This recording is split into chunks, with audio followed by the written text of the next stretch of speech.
الصلاۃ تنہا عن الفحشاء والمنکر، بے شک نماز بے حیائی اور برائی سے روکتی ہے۔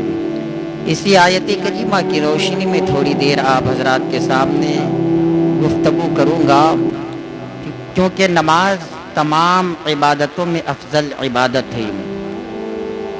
نماز تمام عبادتوں میں افضل عبادت ہے، اور نماز ہی ایک ایسی عبادت ہے، دیگر عبادتوں کا حکم اللہ تبارک و تعالی نے زمین میں دیا۔ روزے کے بارے میں اللہ تبارک و تعالی نے فرمایا تو اپنے حبیب کو زمین میں آپ نے اعلان کیا کہ اللہ تبارک و تعالی نے فرمایا کہ اے ایمان والو روزہ رکھو۔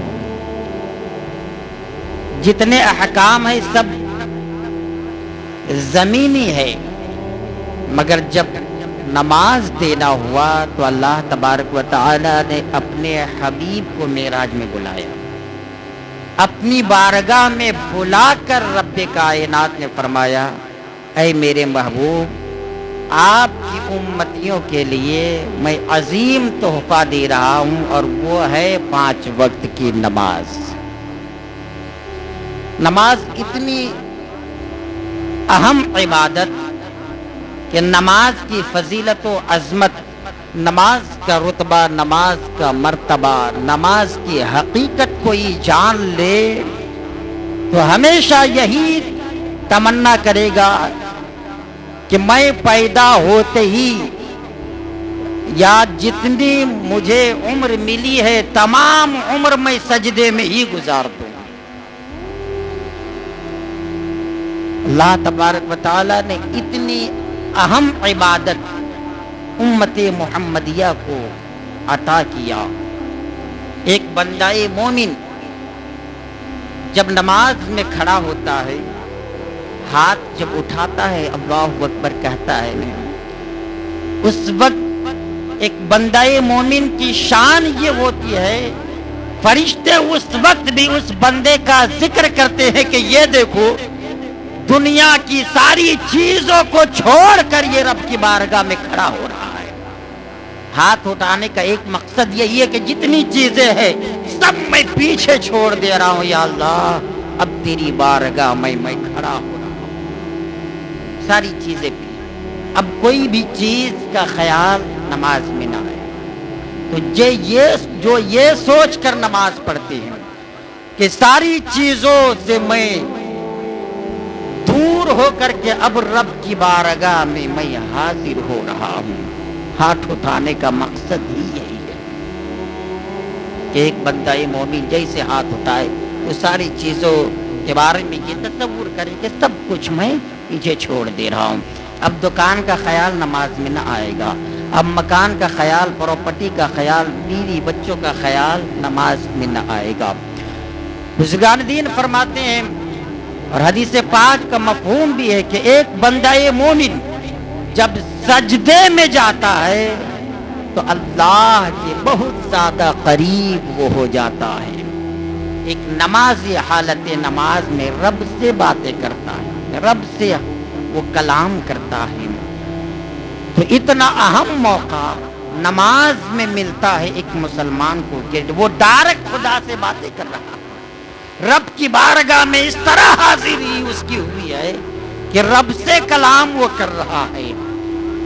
آج اگر کسی لیڈر سے کسی کو بات کرنے کا موقع مل جائے، کسی نیتا سے کسی کو بات کرنے کا موقع مل جائے، پی ایم سے بات کرنے کا موقع مل جائے تو پھر وہ پھولے نہ سماتا ہے، اس قدر وہ خوشیوں میں مبتلا ہوتا ہے کہ مجھے موقع ملا فلاں نیتا سے بات کرنے کا، مجھے موقع ملا فلاں لیڈر کے ساتھ رہنے کا، اس کے گھر میں جانے کا، مجھے موقع ملا پی ایم کے پاس جانے کا، اس کے کمرے میں جانے کا۔ ذرا تصور کرو پیارے کہ وہ لوگ کتنے خوش قسمت ہیں جنہیں موقع مل رہا ہے تو کسی دنیا دار کے گھر میں جانے کا نہیں، کسی تحصیلدار کے گھر میں جانے کا موقع نہیں مل رہا ہے، کسی نمبردار کے گھر میں جانے کا موقع نہیں مل رہا ہے، موقع مل رہا ایک بار نہیں، ایک مہینے میں ایک بار نہیں، سال میں ایک بار نہیں، ہفتے میں نہیں، روزانہ 5 بار انہیں موقع مل رہا ہے اللہ کے گھر میں جانے کا۔ جس کو اللہ کے گھر میں جانے کا روزانہ 5 بار موقع ملے، ہے کوئی جو اس سے بہتر دنیا میں ہو؟ ہے کوئی جو اس سے اچھا دنیا میں ہو؟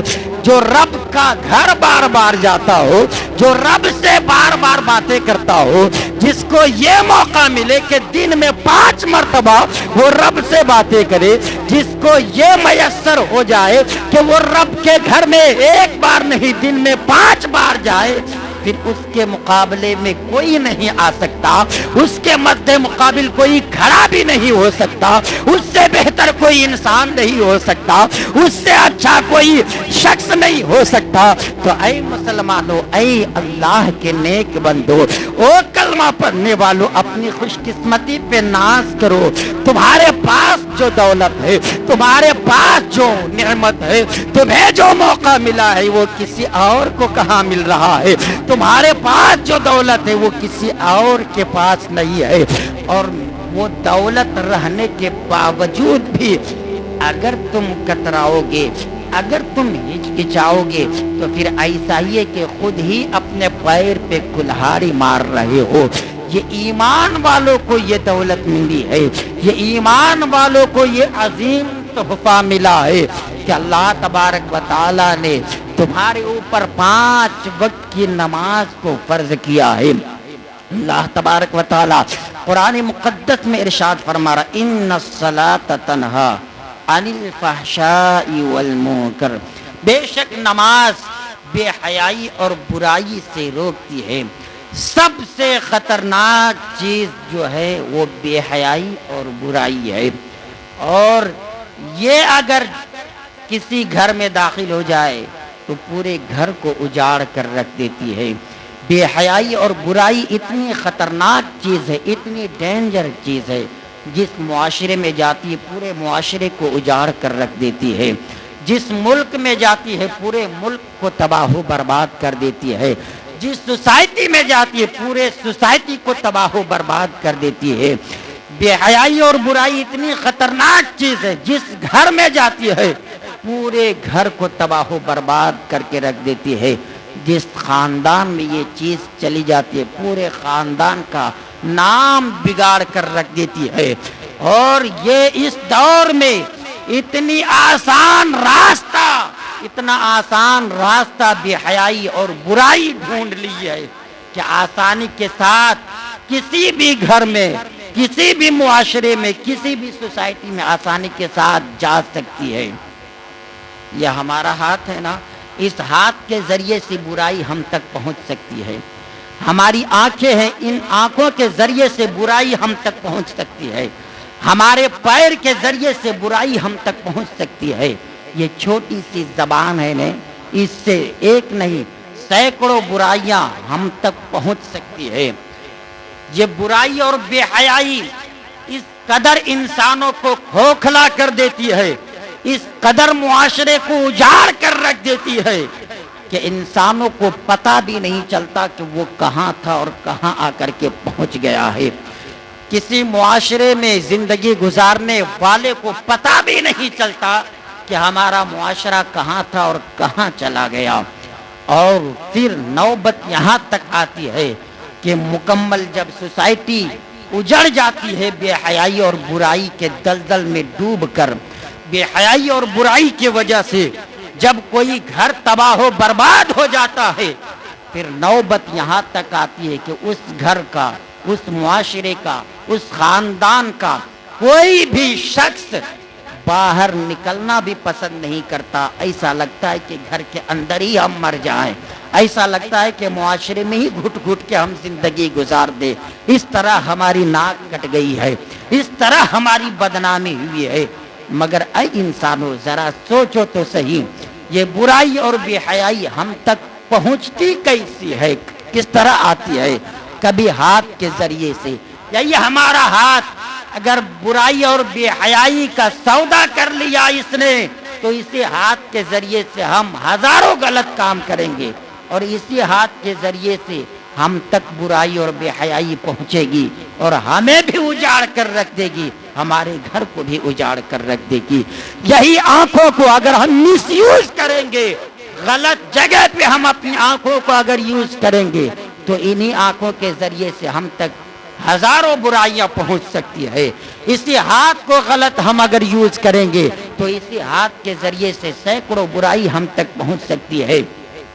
یہ پورا جو جسم کا ڈھانچہ ہے ہمارا، اگر یہ برائی کا سوداگر بن جائے، یہی برائی کو سوار کرنے والا بن جائے، اگر ہمارا یہی جسم برائی کا خوگر بن جائے، برائی کا سوداگر بن جائے، تو ایک نہیں ہزاروں برائیاں ہمارے جسم کے ذریعے سے ہم تک پہنچ سکتی ہیں۔ تو غور و فکر کرو کہ کہیں ہمارا ہاتھ برائی اور بے حیائی میں بک تو نہیں رہا ہے، کہیں ہماری آنکھیں بک تو نہیں رہی ہے، کہیں ہماری زبان برائی اور بے حیائی کے دلدل میں ڈوب تو نہیں رہی، کہیں ہمارا پیر برائی اور بے حیائی کے کیچڑ میں لت پت تو نہیں ہو رہا ہے۔ غور و فکر کرو مسلمانوں اور پھر اس نتیجے پہ پہنچو۔ رب کائنات نے فرمایا ہاں اگر تم برائی اور بے حیائی کے دلدل میں ڈوب گئے ہو، اگر تمہارا گھر برائی اور بے حیائی کے کیچڑ میں لت پت ہو گیا ہے، اگر تمہارا معاشرہ برائی اور بے حیائی کے دلدل میں ڈوب گیا ہے، تو پھر ایک آسان طریقہ، اس سے بہتر کوئی طریقہ نہیں، اس سے بہتر کوئی فارمولا نہیں، اس سے بہتر کوئی دوا نہیں، کوئی علاج نہیں۔ آج ہر انسان چاہتا ہے کہ برائی اور بے حیائی ختم ہو جائے، ہر ملک والا چاہتا ہے، پوری دنیا کے انسان چاہتے ہیں، جو کلمہ پڑھتے وہ بھی چاہتے ہیں، جو کلمہ نہیں پڑھتے وہ بھی چاہتے ہیں، جو اللہ کی عبادت کرتے وہ بھی چاہتے، جو سینکڑوں خدا کی عبادت کرتے وہ بھی چاہتے ہیں۔ اگر نہیں چاہتے تو جگہ جگہ پہ پولیس چوکی کیوں بنی ہوئی، جیل کے قانون کیوں بنائے گئے ہیں؟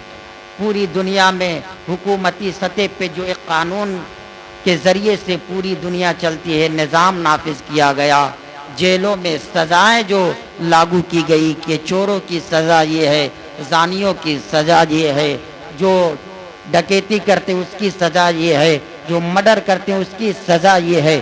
یہ قانون نافذ کرنے کا مقصد یہ ہے کہ پوری دنیا سے بے حیائی اور برائی ختم ہو جائے۔ پوری دنیا میں قانون کا بول بالا ہے، مگر ایک سوال پیدا ہوتا ہے، کیا پوری دنیا سے بے حیائی اور برائی ختم ہو گئی؟ کیا پوری دنیا میں بلاತ್ಕಾریاں نہیں ہو رہی ہے؟ کیا پوری دنیا میں چوری اور ڈکیتی نہیں ہوتی ہے؟ تو ایک نہیں، پوری دنیا کیا، ہر گلی میں آپ کو چور ملیں گے، ہر گلی میں آپ کو بلاತ್ಕಾری ملیں گے، ہر گلی میں آپ کو مرڈر کرنے والے ملیں گے۔ پھر ایسا طریقہ پوری دنیا کیوں نہیں اپنا رہی ہے جس طریقے پہ چل کر پوری دنیا والے اپنے آپ کو برائی اور بے حیائی سے بچا سکتے ہیں؟ وہ کوئی اور طریقہ نہیں ہے، لاکھوں روپیہ نہیں، اربوں خربوں روپیہ پانی کی طرح بہہ رہے ہیں، مگر برائی اور بے حیائی ختم نہیں ہو رہی ہے۔ اس کی وجہ یہی ہے کہ ہم لاکھ قانون بنائے، ہم لاکھ کوشش کرے، مگر جس نے ہمیں پیدا کیا وہ بہتر جانتا ہے کہ برائی اور بے حیائی کیسے ختم ہوگی۔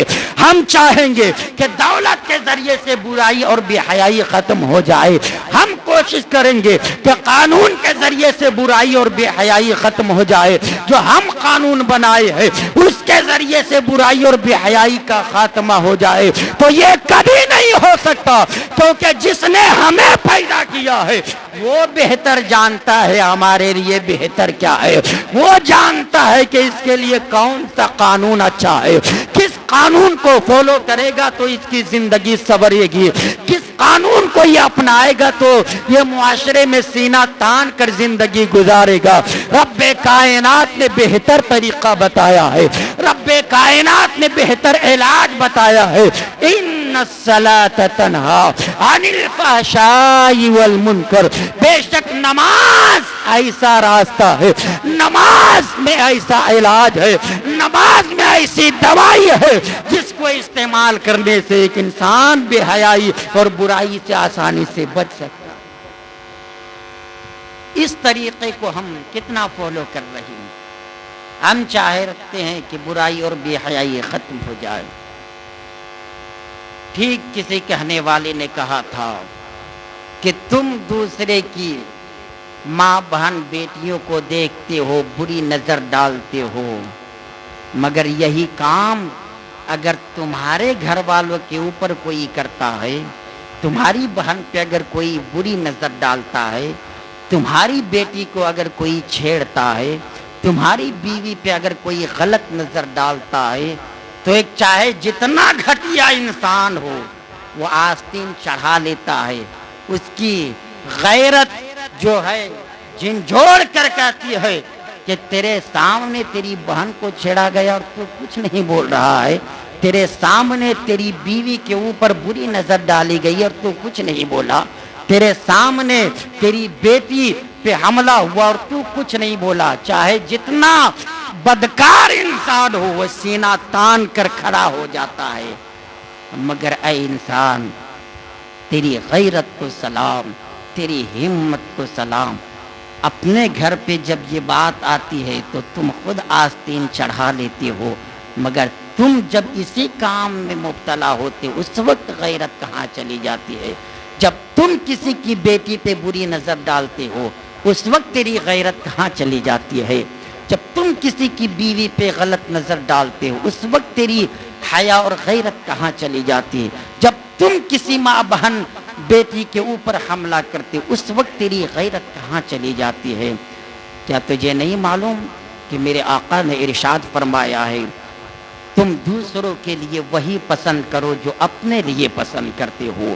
یہ مصطفیٰ کی حدیث ہے کہ دوسروں کے لیے وہی پسند کرو جو اپنے لیے پسند کرتے ہو، اور جو چیز تمہیں پسند نہیں وہ دوسروں کے لیے پسند نہ کرو. جو چیز تمہیں بری لگتی ہے وہ دوسروں کے لیے بھی برا جانو. اگر اس حدیث پہ سارے انسان عمل کر لے، اس حدیث کو نگاہوں کے سامنے ہر انسان غور و فکر کرے، کیا واقعی میں جو چیز میں پسند کرتا ہوں وہی دوسروں کے لیے پسند کرتا ہوں یا نہیں کرتا ہوں؟ اگر یہ چیز ہر انسان کے اندر آ جائے، کوئی انسان یہ نہیں چاہتا کہ میرے گھر میں آ کر کے کوئی چوری کرے، کوئی انسان یہ پسند نہیں کرے گا کہ میرے گھر میں آ کر کے کوئی ڈکیتی کرے، کوئی انسان یہ نہیں چاہے گا کہ میرے گھر کی عورتوں کو کوئی چھیڑے. اے انسان، جب تم یہ نہیں پسند کرتے ہو تو پھر تم دوسرے کے گھر میں جا کر کے چوریاں کیوں کرتے ہو؟ تم کسی کا مرڈر کیوں کرتے ہو؟ تم کسی کے ساتھ غلط کیوں کرتے ہو؟ تم کسی کی چغلی کیوں کرتے ہو؟ جب تمہیں یہ پسند نہیں کہ میری چغلی کوئی کرے تو تم دوسرے کی چغلی کیوں کرتے ہو؟ جب تمہارے لباس کا کوئی مذاق اڑائے تو تمہیں برا لگتا ہے، جب تمہیں یہ پسند نہیں تو تم دوسرے کے لباس کا مذاق کیوں اڑاتے ہو؟ جب تمہیں جو چیز پسند نہیں وہ دوسروں کے لیے تم کیوں وہی کام کرتے ہو؟ اس حدیث پہ اگر انسان غور و فکر کر لے تو اس کا گھر بھی اچھا ہو جائے گا، اس کا معاشرہ بھی اچھا ہو جائے گا. رب کائنات کا فرمان، اے انسانوں غور و فکر کرو رب کے فرمان پہ کہ رب کائنات نے ارشاد فرمایا ہے ان الصلاۃ تنہا عن الفحشاء والمنکر، بے شک نماز بے حیائی اور برائی کو ختم کر دیتی ہے. آج ہم سمجھتے ہیں کہ کینسر بہت خطرناک بیماری ہے، ٹی وی بہت خطرناک بیماری ہے، ہارٹ اٹیک بہت خطرناک بیماری ہے. میں کہتا ہوں ان تمام بیماریوں سے بھی خطرناک بیماری بے حیائی اور برائی ہے. ان بیماریوں سے ایک ایک انسان مرتا ہے. جس کو ٹی وی ہو تو خدشہ ہے کہ وہ مرے گا، وہ ہلاک ہوگا. جس کو کینسر ہے تو اندیشہ ہے کہ وہ مر جائے گا. مگر بے حیائی اور برائی اتنی خطرناک بیماری ہے، جس گھر میں جاتی ہے پورے گھر کو مار کر رکھ دیتی ہے، جس معاشرے میں جاتی ہے پورے معاشرے کو اجاڑ کر رکھ دیتی ہے، جس سوسائٹی میں جاتی ہے پوری سوسائٹی کو تباہ و برباد کر کے رکھ دیتی ہے، جس ملک میں چلی جاتی ہے پورے ملک کو تباہ و برباد کر کے رکھ دیتی ہے. آپ ذرا دیکھیں یہ انسان پیدا ہوتا ہے تو صاف ستھرا پیدا ہوتا ہے. جیسے جیسے اس کے اندر اچھائی آتے جاتی ہے پھر وہ اچھا انسان معاشرے میں کہلاتا ہے, سوسائٹی میں وہ اچھا انسان کہلاتا ہے. مگر وہی انسان پیدا ہوا تھا صاف ستھرا پاک و صاف, کوئی گناہ نہیں, مگر اگر اس کے اندر برائی آ گئی تو پھر وہ دن بدن برا بنتے جاتا ہے. اس قدر پھر برائی اس کے اندر آ جاتی ہے پھر وہ اندھا ہو جاتا ہے, اسے کوئی فکر نہیں ہوتی, کوئی پرواہ اسے نہیں ہوتا ہے. پھر معاشرے میں ایک برا انسان کہلاتا ہے, معاشرے میں برے انسان سے وہ جانا جاتا ہے. ہر دم ہر لمحہ صرف اسے برائی برائی دیکھتی ہے.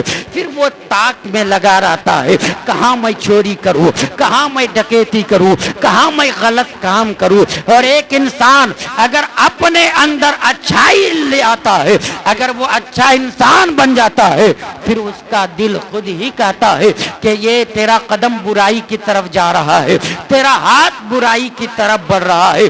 کوئی بھی انسان ہو, کوئی بھی شخص ہو, چاہے وہ برا ہو چاہے اچھا ہو, چاہے وہ مسلمان ہو یا نان مسلم ہو, چاہے وہ کلمہ پڑھنے والا ہو یا غیر کلمہ پڑھنے والا ہو, اگر اس کے جسم کے اندر دل ہے تو جب جب وہ گناہ کرتا ہے, جب جب وہ غلط کام کرتا ہے, جب جب وہ برا کام کرتا ہے, تو ایک مرتبہ دل ضرور جھٹکا دیتا ہے کہ یہ کام جو تم کر رہے ہو یہ غلط ہے.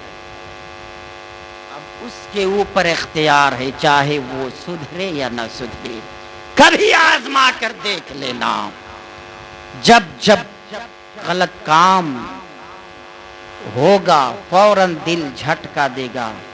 اگر انسانیت تھوڑی بہت باقی ہے تو, اور صرف لباس انسانوں کا ہے, اندر سے وہ جانور بھی بن چکا ہے, جانور سے بدتر بن چکا ہے, تو پھر اس کے دل کے بارے میں نہیں کہتا.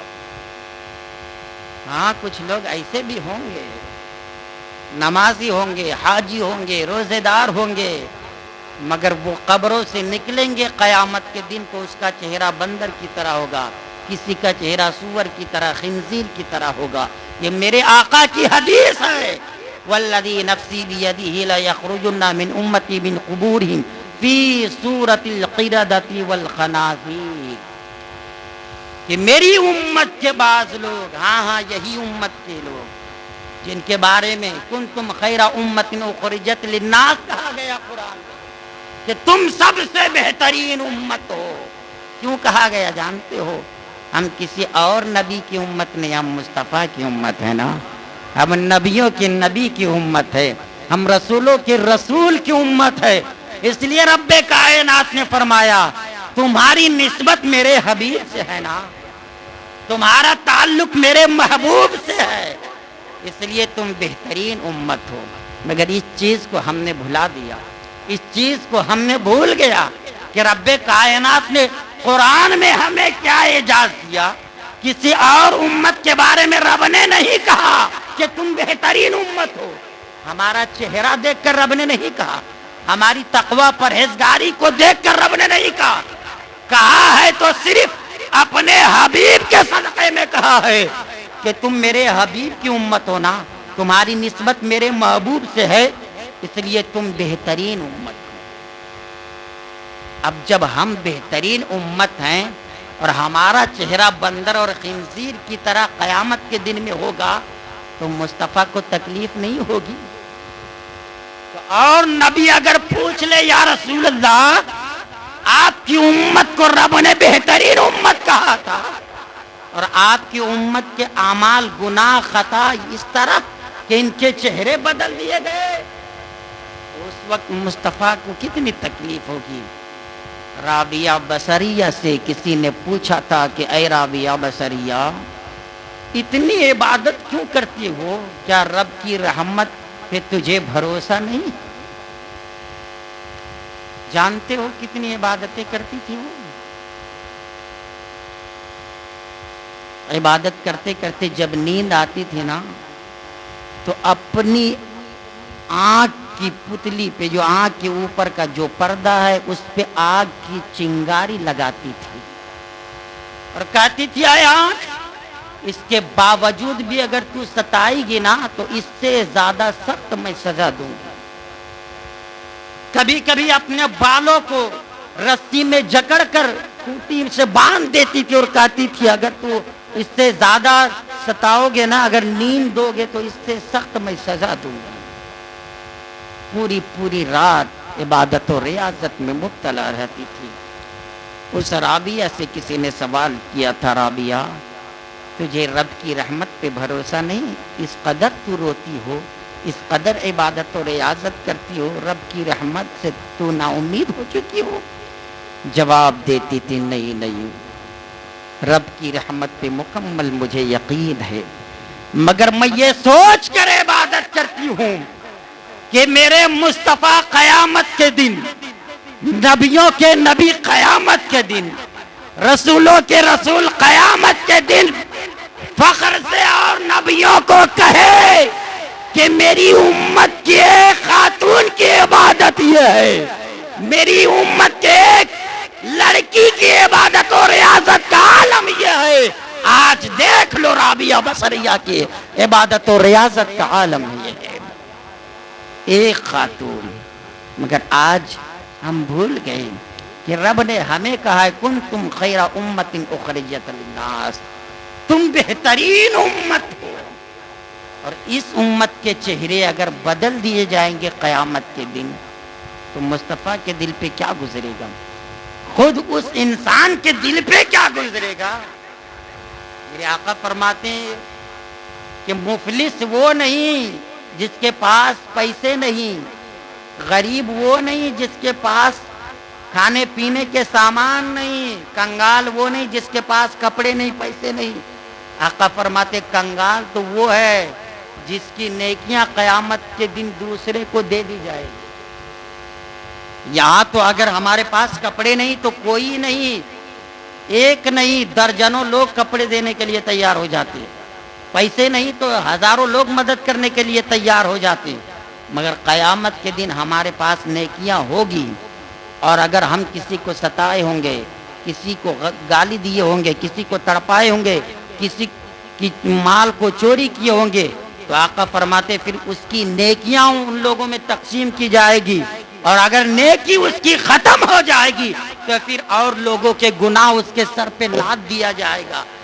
دنیا تو ہے نہیں کہ یہاں تو ایک دوسرے مدد کرنے کے لیے تیار ہو جاتے ہیں، وہاں کا عالم یہ ہے یوم یفر المرء من اخیہ وامہ وابیہ وصاحبتہ وبنیہ، وہاں تو سب ایک دوسرے سے بھاگیں گے، باپ بیٹے سے بھاگے گا، شوہر بیوی سے بھاگے گا اور بیوی شوہر سے بھاگے گی، باپ بیٹا بیٹی ماں بہن بھائی بہن سب ایک دوسرے سے جان چرائیں گے، کوئی کسی کا پرسانے حال نہیں ہوگا، کوئی کسی کی مدد کرنے کے لیے تیار نہیں ہوں گے، وہاں تو کوئی دیکھنا بھی پسند نہیں کرے گا۔ ایسے بھیانک وقت میں اپنے پاس جو مال و دولت، اپنے پاس جو نیکیاں ہے وہ بھی اگر ختم ہو جائے تو پھر وہاں کس سے سوال کرو گے، وہاں کس سے مانگو گے؟ میرے آقا فرماتے ہیں میری امت کے بعض لوگ اپنی قبروں سے نکلیں گے جن کے چہرے بندر اور سور کی طرح ہوں گے۔ صحابہ کرام نے عرض کیا تھا یا رسول اللہ کیا وہ نماز نہیں پڑھتے ہوں گے، روزہ نہیں رکھتے ہوں گے، کیا وہ حج نہیں کیے ہوں گے، کیا وہ زکوٰۃ نہیں دیتے ہوں گے؟ میرے آقا فرماتے ہیں سب کیے ہوں گے، نماز بھی پڑھتے ہوں گے، روزہ بھی رکھتے ہوں گے، حج بھی کرتے ہوں گے، زکوٰۃ بھی دیتے ہوں گے۔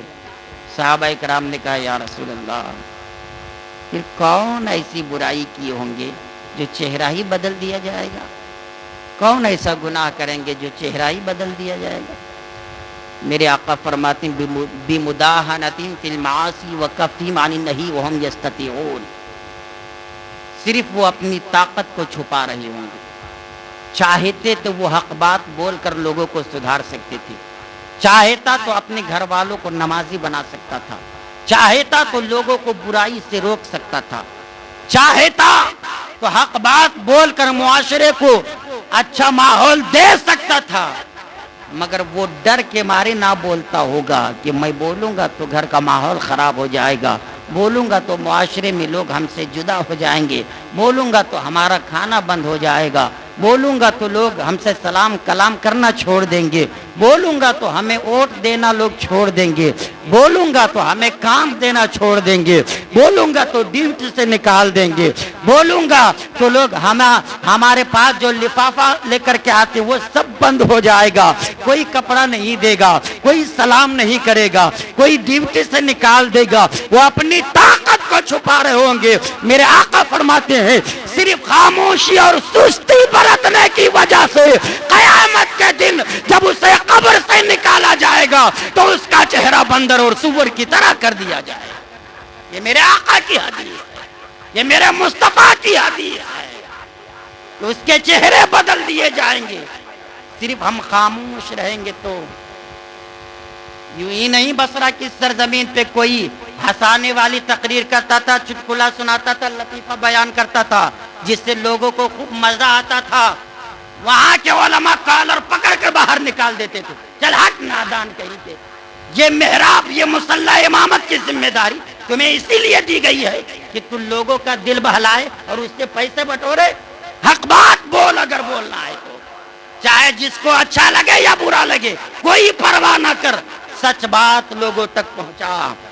ہاں یہ جگہ جو ملی ہے مصطفیٰ کی نیابت میں ملی ہے، اور یہ جگہ کا اگر سودا کسی نے کر لیا تو پھر دنیا میں کوئی جگہ باقی نہیں ہے، سب کا سودا ہو چکا ہے، چاہے پیر ہو، عالم ہو، مفتی ہو، محدث ہو، سب سودا کر چکے ہیں، اکثر و بیشتر پراپرٹی کی لالچ میں بک چکے ہیں، سب اپنی زبان پہ تالا لگا چکے ہیں۔ اس جگہ کا بھی سودا اگر ہو گیا تو پھر یاد رکھنا، یہ جملہ دل کی تختی پہ نوٹ کر لو، یاد رکھنا جس دن ائمہ نے بھی سودا کر لیا، یہ محراب کا بھی سودا ہو گیا، پھر پوری دنیا کا نظام درہم برہم ہو جائے گا۔ ہو رہا ہے، اس جگہ کا بھی سودا ہو رہا ہے۔ بہت سارے امام ہیں جو آج بھی ڈرتے ہیں، سینکڑوں لوگ حق بات بولنے سے ڈرتے ہیں، سینکڑوں لوگ کتراتے ہیں کہ مقتدی ناراض ہو جائیں گے تو صدر ناراض ہو جائے گا، سیکریٹری ناراض، کوئی کچھ بھی ہو ہمیں نہیں دیکھنا، ہمیں یہ دیکھنا کہ اللہ و رسول راضی ہے کہ نہیں۔ غلط کہہ رہا ہوں تو آپ کسی مفتی سے جا کر کے فتویٰ لے لیں، کسی عالم، کسی محدث سے جا کر کے فتویٰ لے لیں۔ کتنے پیر ہیں جو اس وقت اپنی زبان کھول رہے ہیں، سب مریدوں کے پیسے بٹور رہے ہیں، کتنے عالم ہیں جو اپنی زبان کھول رہے ہیں۔ قوم آج بھی پیاسی ہے، یہ چاہتی ہے کہ ہمیں حق بات کوئی سنائے، ہم دل سے سننے کے لیے تیار ہیں۔ میں آپ کو مبارکبادی دیتا ہوں، آج تک جتنے ہمارے مقتدی ہیں سبوں نے سنا ہے، اور کامیابی کی یہ علامت ہے پیارے کہ حق بات آپ سن رہے ہو۔ کون کہتا ہے کہ ماحول نہیں بنتا؟ سنو، حق بات تسلیم کرو، لوگوں کو بتاؤ کہ یہ قوم کہاں تھی، کہاں آ گئی ہے، یہ ذمہ داری کس کی ہے۔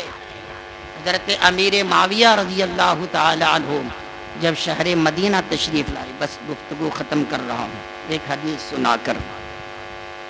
شہر مدینہ جب تشریف لائے تو انہوں نے دیکھا کہ مدینے کی کچھ عورتیں اپنے بالوں میں نقلی بال لگائی ہوئی، کچھ عورتوں کے بال چھوٹے ہوتے ہیں نا تو وہ نقلی بال لگاتی ہے نا، بچیوں کو بھی لگا دیتی ہے، جانتے ہیں یہ کام حرام ہے۔